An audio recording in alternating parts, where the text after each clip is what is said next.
But right now, let us start off with some remarks from our partner with the Hacienda-La Puente Unified School District, Dr. Alfonso Jimenez. Now in his second year, Dr. Jimenez serves as superintendent of schools for the district. In his 25-year career, he has focused on expanding access and equity for students of diverse backgrounds to prepare them for academic and professional careers. He's a graduate from Cal State Long Beach with a Bachelor of Science in Physiology, going on to receive a Master of Science in Administration from Pepperdine University, and then receiving a Doctor of Education from the University of Southern California. Without further ado, I now turn it over to Dr. Jimenez. Thank you, Mr. RUIZ, and thank you to everybody who's here live on a beautiful, bright and Saturday morning. What else better could we do than to be all here celebrating college and career? So it's great to be here to launch our college and career fair on a beautiful day. And I just want to mention that the sessions that our students had all this week, we know will help prepare them on the road to college and career. And whether that leads our students to a college or a university or to a more specialized CTE career, we know that experiences like this, like the college fair, really helps them navigate the system. And these are the types of opportunities that give our students the social capital, in plain words, the knowledge base on how to navigate their entrances into these colleges. And I just want to put a shout out to all of our CTE programs that we have in place, because I know in our school district, we do have a lot that lead to great paying jobs that I know our students could pursue while they're pursuing their road to college and career. And I want to thank our Assembly member, Lisa Calderon, for this partnership with our school district. We appreciate all that you do for our school district and our students and community. I also want to thank our school board that's very supportive of all the initiatives and programs that we take on. And we are thankful for their continued support. And I also want to thank our families who, during this difficult time of the pandemic, they've been right there with us, helping that our students are logging in when we were in distance learning model. And now that we are in person, ensuring that their kids are coming to school each day, because we know that's important. And that really helps everybody in their journey of college and career. And so at this time, I'd like to introduce our board president, Mr. Jeffrey De La Torre, who will say a few words to welcome everybody on this day. Thank you. Thank you, Dr. Jimenez, and good morning. Buenos dias, everyone. Thank you so much for joining us this morning. Again, my name is Jeffrey De La Torre, and I'm humbled and proud to be this year's Hacienda-La Puente Unified School District President. I would like to begin by thanking our California District 57 Assemblywoman, Ms. Lisa Calderon, for her amazing team too. Ruby, Albert, I don't know if you're out there, for providing our students and our families all week long the opportunity to reach out to representatives and counselors from community college, CSUs. You know, I'm actually a product of Cal State LA, Cal State Northridge, Cal State Dominguez Hills. I love Cal States. UCs, go Bruins. Private schools, out-of-state universities, and career and technical schools. We appreciate the support of our District 57 Assemblywoman, Ms. Lisa Calderon. And previously, I also want to take note of Majority Leader Ian Calderon. Thank you so much to the Calderon family for providing all of our students at HLP USD, especially with scholarships and guidance to higher learning. It is greatly appreciated, and I really am humbled, and I thank you so much for having these events. And I'm looking forward to all day long. We still have today. We're going to have an amazing day. Some of our students will be receiving hopefully some scholarships. So we're looking forward. I'm excited. And thank you so much for the invitation.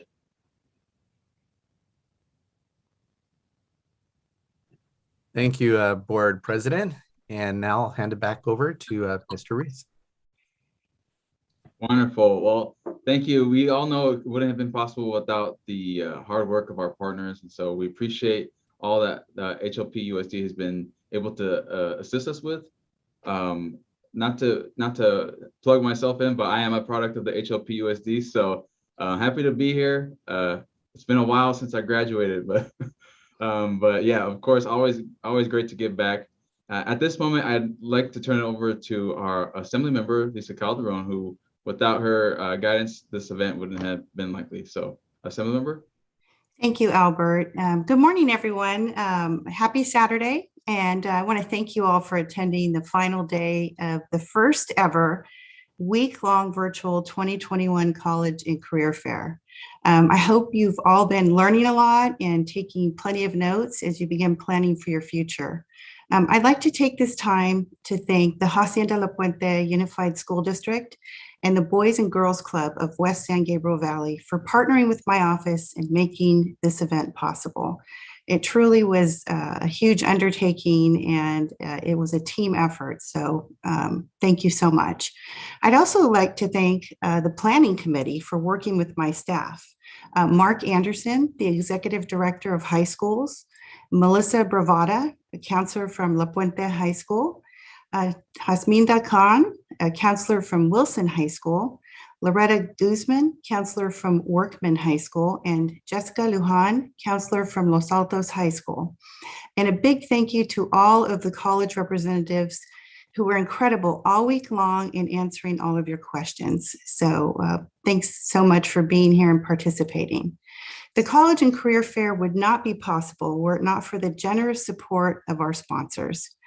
I'd like to thank AT&T, Credit Union of Southern California, Grifols Incorporated, LBS Financial Credit Union, Kaiser Permanente Downey Medical Center, Paramount, Warner Brothers Entertainment, and the Upper San Gabriel Valley Municipal Water District. We appreciate the support of every one of these organizations. It was wonderful to see so many students and families learning and investing in their future over this past week. Education investments remain the top priority for the California legislature. These efforts are critical as we continue to invest and expand access to our public colleges and universities by making college more attainable for all. As we build back better, this year's budget significantly invested in our financial aid programs. I was really pleased to support the largest expansion to Cal Grants, as well as the Middle Class Scholarship, which has been rebooted to include non-tuition costs for students. Despite our tremendous investments in the last year, there's so much to do to make post-secondary education attainable for all. Today, you will hear from Michelle Casas, who will discuss how you can afford college and financial aid opportunities. Students and parents will also have the opportunity to interact with career technical education programs and career professionals on how to chart your own career paths when you graduate from high school. In addition, at 12:30, we're going to raffle off additional scholarships and prizes and announce the winners of the writing contest. So please be sure to return to my website to watch the closing ceremony, and maybe you could be a winner. Thank you so much for joining our final day of the fair. I'm really excited for your future. Excellent. Thank you so much, Assemblymember.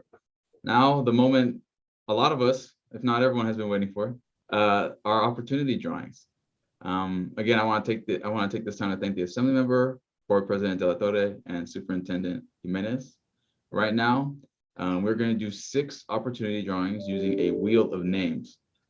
Now, when reading the names of those drawings, we're going to alternate speakers, beginning with the Assemblymember, then going to the Board President, and then the Superintendent. Now, when the name appears, our speakers will read them until we have drawn all 6 names. All right, I'm about to share my screen. We're going to see this wheel of names. And we're going to start off with 3 $100 gift cards. Okay, here we go.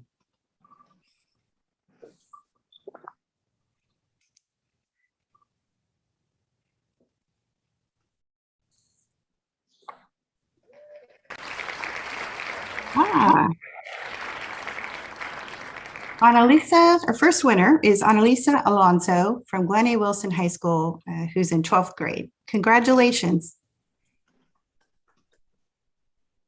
Okay, number 2.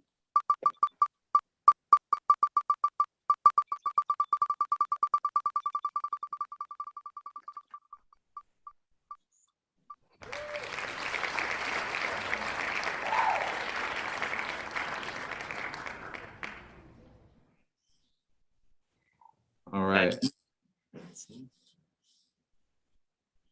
Daniel Cervantes. Okay, number 3 for our $100 scholarships.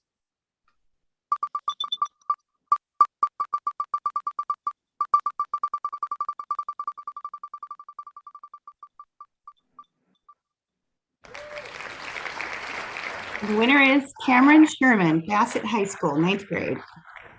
Congratulations, Cameron. Okay, now we're gonna move on to our 3 $250 scholarships. Okay, here we go with the first of 3 for $250 scholarships.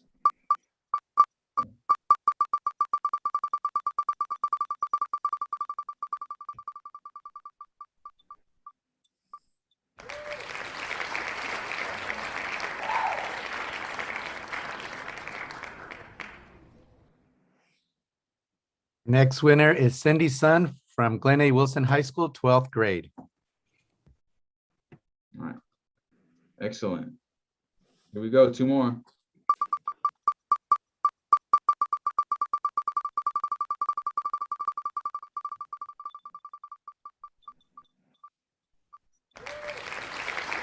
The winner is Idalia Gonzalez from La Puente High School, 10th grade. Congratulations, Idalia. All right, and the final winner will be revealed.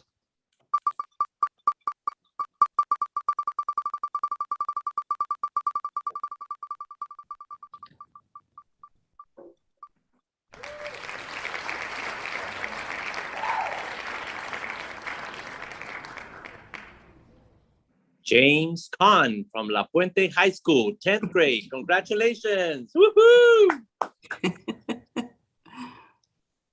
All right, and that's the final drawing for this morning. All right, thank you, Albert. So we will draw the remaining prizes and announce the winners of the writing contest back here at 12:30 p.m.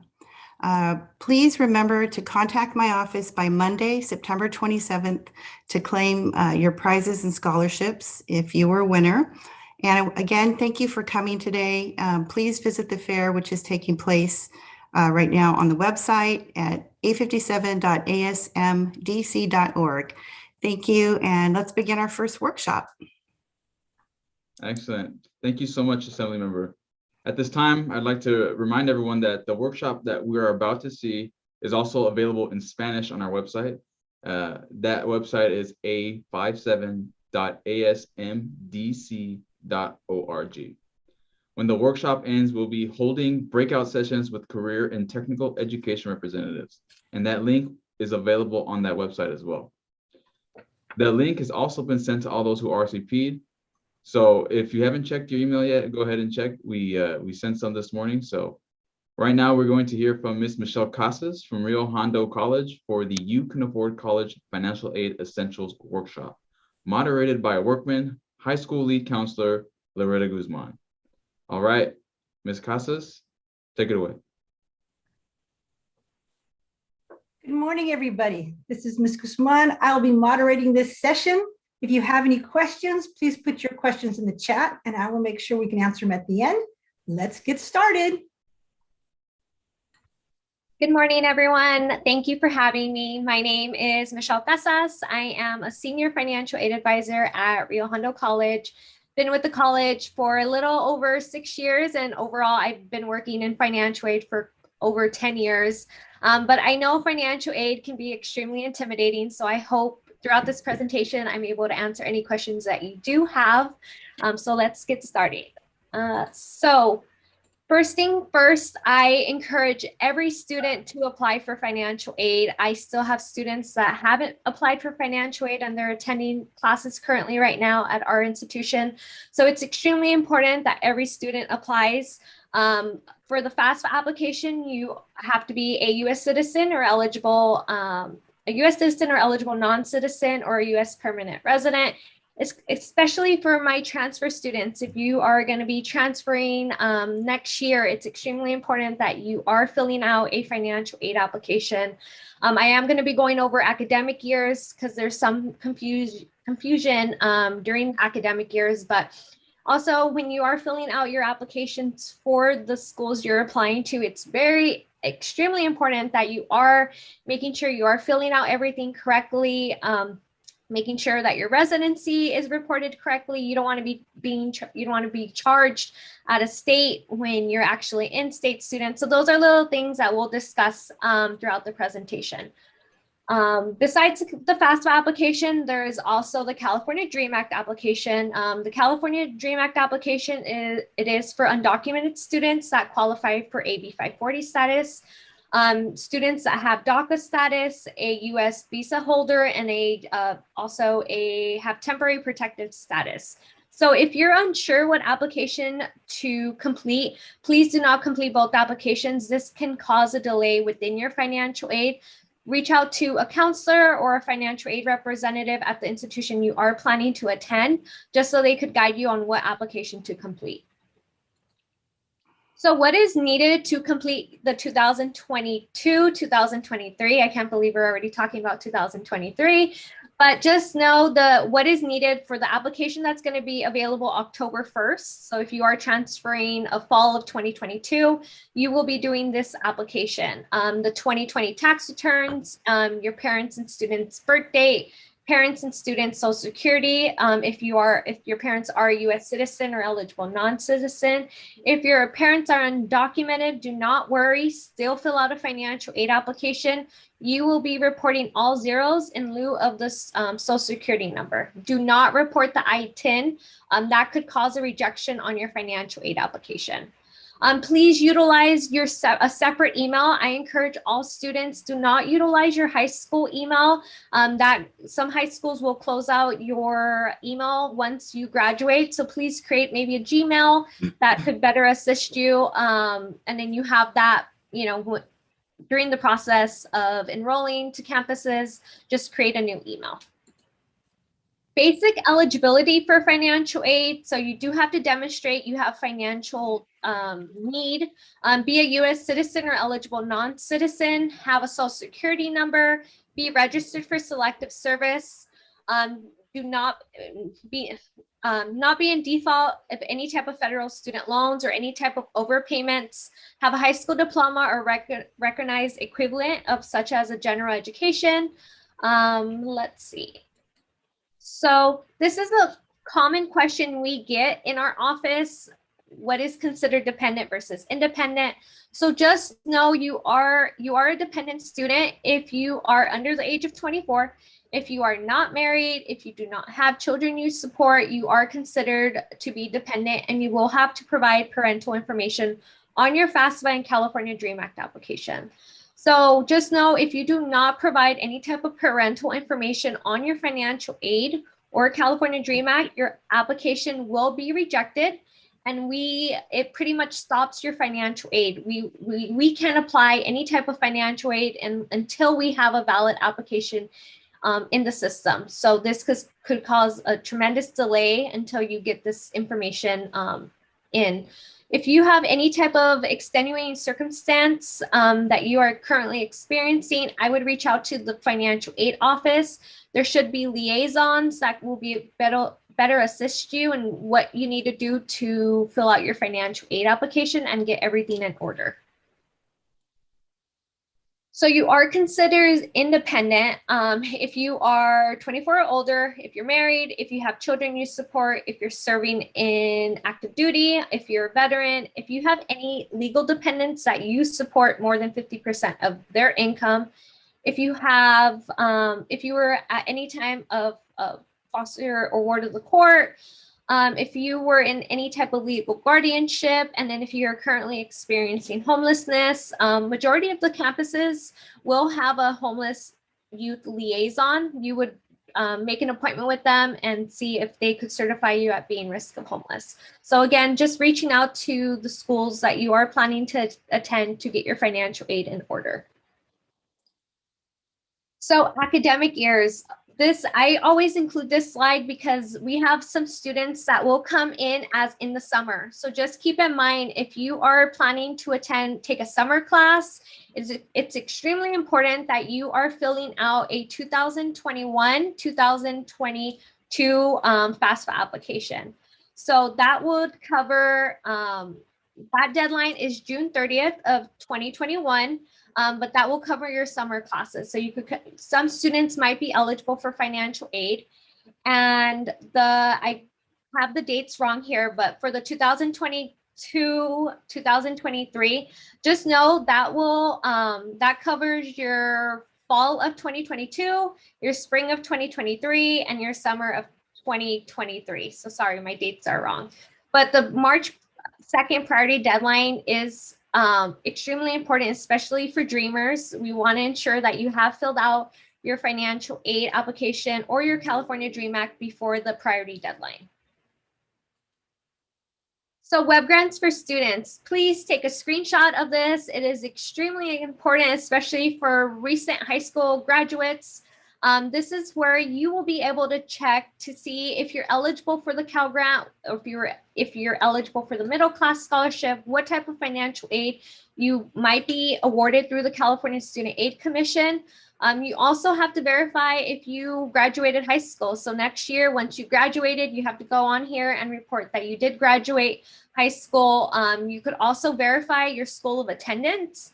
So we have students coming in right now. Maybe Rio Hondo wasn't their first pick. Now they're a Rio Hondo student, but they had listed another institution. So it is extremely important that they make that school change on this portal. So this is a completely separate portal than your FAFSA or your California Dream Act application. So what happens next after you apply? So this is the part where a lot of students might get stuck in. Just know over 30% of all FAFSA filers can be selected for the verification process. So the good news is, because of the pandemic, the Department of Education actually waived verification for this academic year. So some students would get stuck because they had to request parents' tax transcripts, verify the household size. So there was just a delay on getting students financial aid in order because of this verification. So we were able to waive a bunch of students verification this academic year. We just couldn't waive the identification statement or high school completion. It's a coded V4 and V5 verification. Students will still have to provide that documentation. I'm still not sure if the Department of Education will waive this requirement for the upcoming academic year. I hope so. But ensuring that once you do graduate high school, for my transfer students, you are checking in once you have been accepted to an institution. You are checking in with the school in the summertime. Some students will get notifications before the summer, just ensuring what you have been awarded and making sure if you have any holds on your financial aid, you get that submitted as soon as possible. Some verification processes can take about 6 to 8 weeks. It really just depends on the school and the volume that they have during the summer. So this is the fun part. Types of financial aid. So just know the sources of financial aid, which we are going to be going over the different types of aids. We have the federal Pell Grant, we have the Cal Grant, a university grant, scholarships, and then loans. So just know grants are usually based on financial need and don't have to be repaid.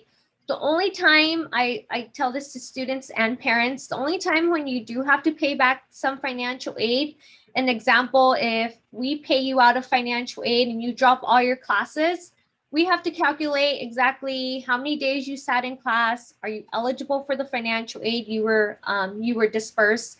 And then sometimes in those cases, students do have to pay that money back because they were entitled to that financial aid. But that's usually the only time when they do have to pay back their financial aid, the grant money. Loans are an investment in your future, but just remember you are having to pay back these student loans with interest. Work study, I'm actually the liaison of our work study program. It's a great program that we have here on campus, and every department or every institution has the work study program. You are able to work while you're attending class. You're able to earn a paycheck. But like I said, you're able to earn money while you're going to school. So it's a great opportunity. There is a question on your financial aid application that will ask, are you interested in federal work study? So this will get if you are eligible for work study, it will be awarded to you at the time of your file being awarded. So you should see this on your award letters once you start receiving them. So cost of attendance. Here are some costs of attendance. I just provided some from a community college, from a Cal State Long Beach, and USC. So just so you are aware, a cost of attendance, some students and parents freak out when they see this. Don't panic. This is just an average estimate of what your education-related expenses will be for an academic year. The cost of attendance is used to help determine the financial aid office to see what you're going to be qualifying for. The calculation that the Department of Education will give you once you submit your application, it will go minus the cost of attendance, and that will have an unmet need, what your student is eligible for in financial aid. Like I said, this is just a rough estimate of the fees for the academic year. So about the Cal Grant. So this is another common question that comes to our office. So the Cal Grant is awarded by the California Student Aid Commission. This provides financial assistance to California residents and AB 540 students. Awards are based off of merit and then also GPA, income and assets information. So how are you eligible for a Cal Grant? You must submit your application before the March 2nd priority deadline. Your high school will certify your GPA. So for my seniors, your counselors will send your GPA to the California Student Aid Commission. That will happen. And then basically, depending on your school of attendance, your school will pull up a roster and see what Cal Grant you are eligible for. You are also able to see this on your WebGrants account. So you could see what grant, if you were awarded the Cal Grant A, the Cal Grant B, or the Cal Grant C. Just know the Cal Grant A, it is for available at four-year institutions. The minimum GPA is a 3.0, can only be used for tuition and fees. And if awarded at a community college, just know it will be held on reserves up to 2 years. You should be transferred out if you start off at a community college within the 2 years. The Cal Grant B is typically the Cal Grant that community colleges will offer students. The minimum GPA is a 2.0. And then the Cal Grant C, just know this is for students pursuing any type of vocational, occupational, or technical program. Student Success Completion Grant. So this grant is limited to students receiving the Cal Grant B or C. So this is only at community colleges. So it gets awarded on a first come, first served basis. So sometimes I get the question, do I have to do a separate application in order to be awarded this grant? At our institutions, every institution might be a little bit different how they award, but just know here at Rio Hondo, we have a roster that we pull up, and we have a specific Cal Grant advisor that will manually check students' enrollments and award this grant as long as they're eligible, if we see that they're eligible for the Cal Grant B or C at Rio Hondo. So if we see a student is taking 12 to 14.5 units, it's $649 a term. So it's about $1298 a year. If we see a student's taking 15 to 20 or 24 units a semester, just know it could be up to $2,000, $4,000 for the academic year. So again, the student doesn't have to do anything on their end. It automatically gets awarded to them. So this grant is actually available at the UCs, the CSUs, and community colleges. This grant is for students with a dependent child. So if a student reported on their financial aid application, they do have a dependent and they're eligible for the Cal Grant B or C, they could receive up to $4,000 for the academic year. So it's an additional $2,000 per term that they would be eligible for. Again, this is another grant that they will not need to do anything on their end. It automatically gets awarded. So the UC Blue and Gold Opportunity Grant, we do not award this at a community college, but I know some students are planning to transfer to the UCs. So I just wanted to include this slide briefly. But just know the UC Blue and Gold Opportunity Plan will ensure that you will not have to pay for the UC system-wide tuition and fees out of your own pocket. If you are a California resident whose total family income is less than $80,000 a year and you qualify for financial aid. So just know you have to show that you have significant financial need to qualify for this grant. Again, you just need to fill out a financial aid application or the California DREAM Act. Your GPA will automatically be sent to the California Student Aid Commission to determine if you would be eligible for this. The middle class scholarships, this is also available at the UCs and the CSUs. Each year, the state allocates funding for the program for UC students. The goal is for the funding to provide scholarships that help cover the 40% of the UC system-wide tuition and fees.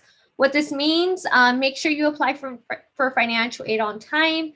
There are no separate forms required to apply for the middle class scholarship. Remember, you will need to apply for financial aid by the March 2nd priority deadline. So if your family's income and household assets are under $184,000 per year and you qualify for this scholarship, the California Student Aid Commission and the UC Campus Financial Aid Office will let you know what your actual award amount. So that, again, this is something where you will be able to see on your award letters once you have been accepted to the institutions.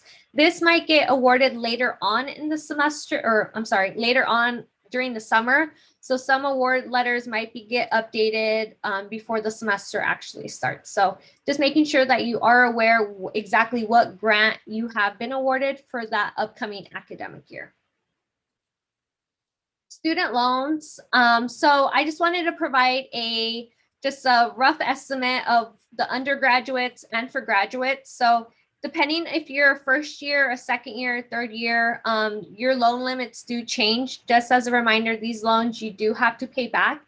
Typically, students, if they are interested in taking out student loans, they do have to complete an entrance counseling, just giving them more information about the loans that they're taking out, and then a master promissory note as well. So the California DREAM Act Service Initiative Grant Program, this is fairly new. It's about, I think, a little over a month that we received notification. This is a great initiative for Dreamers. I kind of look at it as like a federal work study program. However, it's not federal. So if a student is interested in, they have to be awarded the Cal Grant B, but if you are interested in any type of performing any type of community service or volunteer service, you would actually reach out to an organization that has been approved through the California Student Aid Commission to see, and you have to work a allocation of hours. Once you have worked your allocation of hours, you would fill out a form and then you get a check, kind of like a reimbursement for the community service that you have inputted. So basically, if you are interested in working for the following academic year, this is a great opportunity for the Dreamers to get working and then just having that experience. PELL lifetime eligibility. So this is extremely important to monitor. Every student will have access. If you've never utilized financial aid before, just know you have 600% of PELL lifetime eligibility. So don't look at it as years. Some students will look at it as years. I tell students don't look at it like that, only because there is year-round PELL now. So what that means is you could be taking summer classes and be receiving financial aid. So it kind of touches into your PELL lifetime eligibility. There's nothing wrong with taking summer, but just be aware. So if you are enrolled in full-time for the fall and spring semester and you are receiving financial aid, just know then at the end of the spring semester, you have utilized 100% of your eligibility. If you start off at a community college, we do not want you utilizing more than 300% at a community college, only because we hope that you are planning to transfer. So we want to make sure you have some eligibility remaining once you do transfer to the four-year institutions. Just keep in mind when you are transferring from a community college to a four-year institution, you are coming in as a transfer student. So you are not going to be at those institutions for an additional 4 years. Some students it might take them a little bit longer, but you won't be there the 4 years unless you have like a really high unit a major that you're pursuing. Just also, like I said, you're able to monitor this on your financial aid application. You will get a warning once you have utilized 400% of your eligibility. You kind of will determine, do I want to keep utilizing it or do I want to save it? I also inform students, I do not encourage you declining your financial aid unless you have been at a community college for 2 to 3 years and it's taking you a little longer to transfer out, only because you never know what your eligibility is going to be when you do transfer out. So if you don't utilize your financial aid now, you might not qualify for it down the road. Every academic year is different. So if you might not use it right now, just put in a savings account and then you could utilize that when you actually do need your financial aid. I always tell students, some students want to decline it and then they get to a four-year institutions and they're no longer eligible. You can't tell the Department of Education, hey, I want the eligibility that I didn't use the following academic year. So it kind of doesn't work like that. So utilize it when you have it. Just be aware if you are planning to transfer what your eligibility is. So you have some eligibility when you do transfer to those institutions. And just know once you have a bachelor's degree, you are no longer eligible for the federal grant. So that includes the Pell Grant, the Cal Grants. That will, once you report on your financial aid application that you have a bachelor's, it will block any type of payment. So SAP requirements. So I just included a general SAP requirement. Every institution is different. Just know we here at Rio Hondo College, we evaluate your satisfactory academic progress every academic year. So you have to have a 2.0 GPA that gets monitored, and then also complete at least 67%. So an example, you're taking 12 units. So that means you're taking 4 classes in the semester. If each class is 3 units, you have to successfully complete at least 8 units. So if you start off at 12 and then you drop to 5 units, then you did not successfully complete a semester. So every semester, every school could be different. Some schools are on a quarter basis, some schools are on a semester basis. Here at Rio, we run it at the end of every semester. So if a student has, typically if a student has 2 consecutive semesters where your GPA falls below a 2.0 or you're not maintaining the 67%, then you get a warning, but then you will get suspended once that 2 consecutive semesters hit. So that means all of your financial aid will be put on hold until you show some type of progress within your academics. So I sit on the chair for our SAP appeal committee. So sometimes students will sit an entire year without receiving financial aid. So I know that creates a hardship for them because they are counting on the financial aid to help pay for books if they need a new laptops or any type of school supplies. So making sure that you are staying financial aid eligible. And that is it. I don't know if we have time for questions. I know I ended a little early. Yes, we have time for questions. Does anybody have any questions out there? Please put them in the chat. I do have a few questions that have come up generally with many of our students. Yes. One of them is, how often do they have to apply for financial aid? Is this a one and done? No. Yeah, unfortunately, it's not a one and done. I wish it was, but every academic year, a student must apply. So right now we have some students that applied last year and they think it's a one and done and they don't apply. So making sure that you are checking your account to see if you owe any type of balance. So you could contact us if there's any type of delays within your financial aid. Another question we get about loans. the kids are there, I don't want to get any loans because loans are bad. My mom and dad said loans are bad. Can you explain what educational loans are like and how it affects a student? So typically at a community college, I can tell you that we don't typically encourage student loans at a community college because majority of our student population, they are eligible for the California Promise, which is a fee waiver. A lot of local community colleges have a Promise program.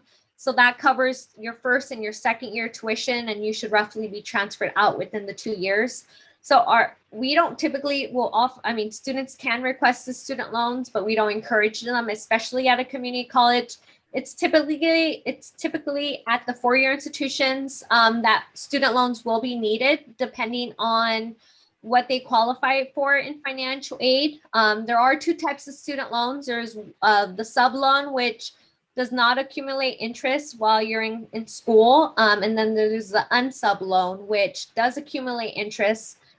Some students will just take out what is needed to cover their tuition. If they don't want to take out student loans, I know a lot of the four-year institutions have like payment plans that they can do as well. You just don't know what you're going to qualify for and what your out-of-pocket expense is going to be until you actually submit an application and see what you qualify for. Another comment we get is, oh, I think my parents make too much money. I don't think I should apply for financial aid. Why is it important that everybody applies? I think it's important that everyone applies. Every academic year is different. You never know what your eligibility is going to be. And like I said, especially if you are transferring, you graduate and you're attending like a local community college, we still need a financial aid application in order to see what if you're gonna qualify for the fee waiver or you're gonna qualify for a promise grant that will cover your tuition. Like at Rio, we have like the first and second year. So we still need to determine, okay, your parents do make too much income, but you're a local high school within our community, you're eligible for a promise grant, which will cover your first and your second year. So the student is not having to pay for their tuition out of pocket, but we need that application on file to determine that. A question, is there still work study? Is there still jobs on campus? Who gets a job on campus? There is work study. Believe it or not, I've been having a hard time finding, I'm just speaking for my campus, finding students that actually want to work. Our work study looked a little bit different last academic year because of COVID. We are back on campus, so we do have majority of our departments are looking for student workers, but some students are just not interested in the work study. But every institution's different on how they handle their work study. I know some schools are offering remote and on campus. It just depends on the institution, but majority of the schools work study, what I've been seeing, they do have their work study back. And another question, how do scholarships affect financial aid at an institution? It doesn't affect the financial aid. They just might have to go through a process of how it gets dispersed to the student. I know some scholarships require, we have to verify certain requirements, like the student has to start, they have to be enrolled. It's only for a certain semester. So typically I don't see it negatively impacting the student's financial aid. It's positively impacted. So we know everybody who's been through college knows we make some better decisions and not so good decisions. Being in your role and being around a lot of communities, can you give us some advice about surrounding financial aid for either the parents or the students that would go a long way, would make sure they remember this regardless of where they go, what level? Yeah, I just encourage everyone to apply. I encourage them to reach out to their financial aid office. Don't wait till the very end of the academic year. Believe it or not, sometimes we have students reaching out to us at the very end of the spring semester. So that means they're about to graduate. They never reached out to us. They pretty much just delayed their financial aid. Let's say they were eligible and they had just a small little requirement that was pending on their account. So it's extremely important that you are following up with your financial aid office during the summer or before the semester starts, just so you know exactly what type of aid you're going to be qualifying for, reaching out, looking at resources. Like I said, the work study program is a great opportunity to be enrolled in. You're just able to gain that experience on working. And, you know, a lot of, even at Rio Hondo, a lot of our classified employees, they started off as student workers, and then they were able to build their way up. So it's a great opportunity. So just looking at those resources and then just making sure that you are reaching out to the financial aid office. And I don't have any other questions. I guess as a high school representative, I know that there is a process for, is it like, if the kids make a mistake, they're always worried, if I make a mistake, do I know for sure, can I fix it? Can I not fix it? What happens if I make a mistake on the form? Do I get penalized? Are they going to take all my money? And they're very afraid that, oh my God, I'm going to do something wrong. Can you tell us how we can fix or adjust? Is it again, this is a one and done and that's it? Or is this a process over the year? Yeah. Every student can make corrections on on their financial aid application. We just don't encourage a student to go in there and keep making changes after changes if it's not a big change. I mean, just keep in mind, you're able to add up to 10 schools on your financial aid application. So if you could add up the 10 potential schools, that's great. They will get a notification that you submitted, they're the school of attendance, or you're thinking of going them. You don't need to notify them if you are no longer attending, you haven't been accepted, or you just changed your mind. You don't have to go in there and remove school codes. Once you make a change, you have to wait about 3 to 5 days to make another change on your financial aid application. So just making sure that you have everything. Some common issues that we see on the financial aid application is like if you have 2 last names, making sure your 2 last names match what admissions and records has. So depending on your institution, when you're filling out their application, everything has to match in order for your financial aid application to come in.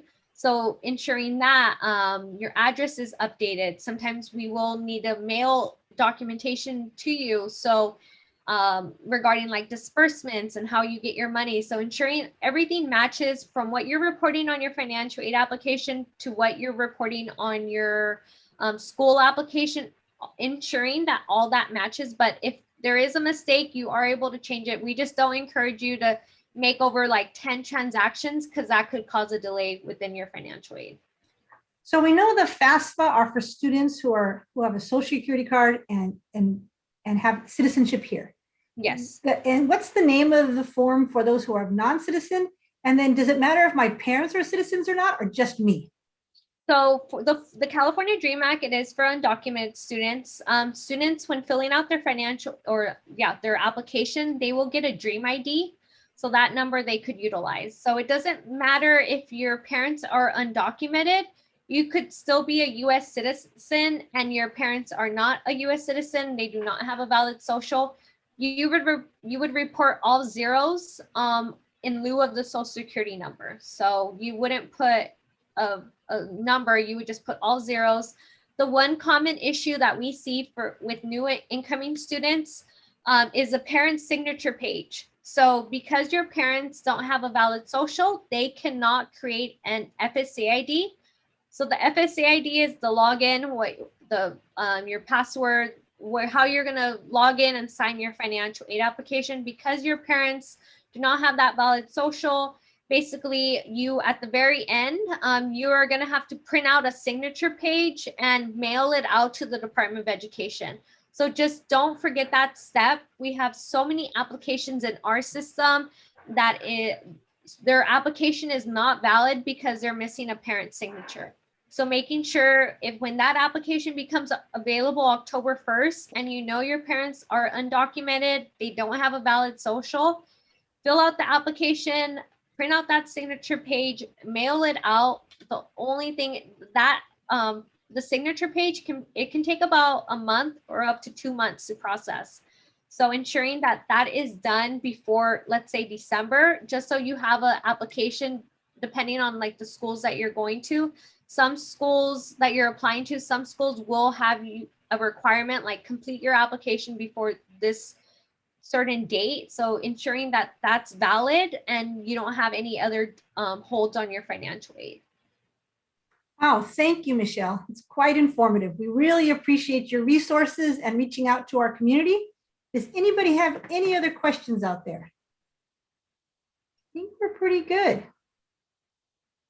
So again, thank you, Michelle, for again, just describing the process, giving us some information. I know that this is a touchy subject, especially for parents, and they are, how am I going to pay? So we again appreciate that, and that the financial aid office is usually, I always tell kids, the admissions people will kind of keep you out, determined, but the financial aid, they all want to keep you in. They want to keep you there. So reach out to them, and they're really assistive. They're really assistive in giving that process, getting it going. So thank you very much. No problem. Thank you for having me.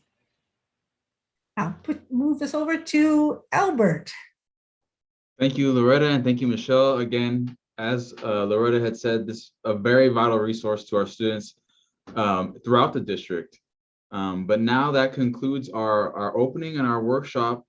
Now you can find this workshop. It's been recorded, so it'll always be on our website and as well as on our social media pages. Our website again is a57.asmdc.org. Right now, in the next 10 minutes, we are going to be transitioning from this webinar to our breakout sessions with career and technical education programs throughout the district. So at this time, please migrate on over to our website where you can find a link if you haven't received it in your RSVP email, so that you can meet one-on-one with representatives from programs throughout the district. But with that, I just want to thank everyone for being here and enjoy the rest of the fair today.